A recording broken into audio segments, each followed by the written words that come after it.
சித்திஹி அப்படின்னு சொல்லி கொடுக்குறாரு. முன்னாடி பர்ஃபெக்ட் அப்படின்னு அர்த்தம் கொடுக்குறாரு. சித்தக இது சித்திஹி பர்ஃபெக்ஷன்.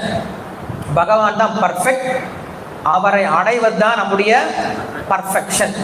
பகவான் தான் உயர்ந்த இலக்கு, அவரை அடைவது தான் நம்முடைய உயர்ந்த இலக்கு. புரியுது இல்லையா உங்களுக்கு? பகவான் தான் உயர்ந்த இலக்கு, அப்ப நாம் பகவான் அடையணும் இல்லையா, அதுதான் நம்முடைய உயர்ந்த இலக்கு. பகவான் தான் உயர்ந்த இடத்துல இருக்காருன்னா அவரை அடையிறது காட்டிலும் வேற என்ன இலக்கு இருக்க போகுது? அப்ப உயர்ந்த இலக்கும் அவர் தான், அந்த நமக்கா நாம் அடைய வேண்டிய உயர்ந்த இலக்கும் அவர் தான். அதனால அவனுக்கு பேரு சித்திஹி அப்படின்னு அர்த்தம் கொடுக்குறாரு. சித்திஹி அப்படின்னா இன்னொரு அர்த்தத்தை கொடுக்குறாரு, எல்லையற்றவன் அப்படின்னு ஒரு அர்த்தம் கொடுக்குறாரு. அதே போல இந்த உலகத்துல நாம் அடைய வேண்டிய பொருட்கள்ல மிக உயர்ந்த பொருள் அவன் தான். இப்ப நமக்கு ஒரு சந்தேகம் வரும், அளவு கடந்தவன்னு சொல்லிட்டீங்க, உயர்ந்த பொருள் சொல்லிட்டீங்க, அடைய முடியுமா? நம்மளால அடைய முடியுமா?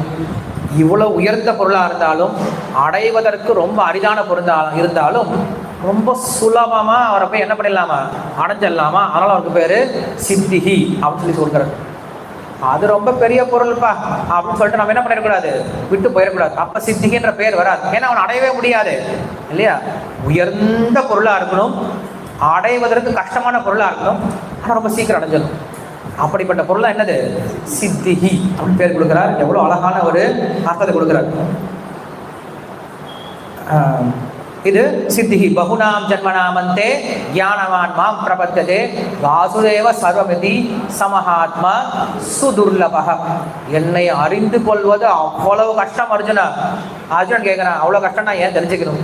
இல்லை அப்படி நினைச்சிடாது, பக்தியா ஏக கிரகீதையா, பக்தினால என்ன பண்ணலாம், என்ன ஈஸியா தெரிஞ்சுக்கலாம் அப்படின்னு சொல்லிட்டு என்ன பண்ணாரு, அடுத்தது மாற்றி சொல்ல வேண்டியதாரு. நம்ம எல்லாத்துக்கும் உடனே விட்டு ஓடி போதான் தயாரா இருக்கும் கிருஷ்ணர் கிட்ட இல்லையா?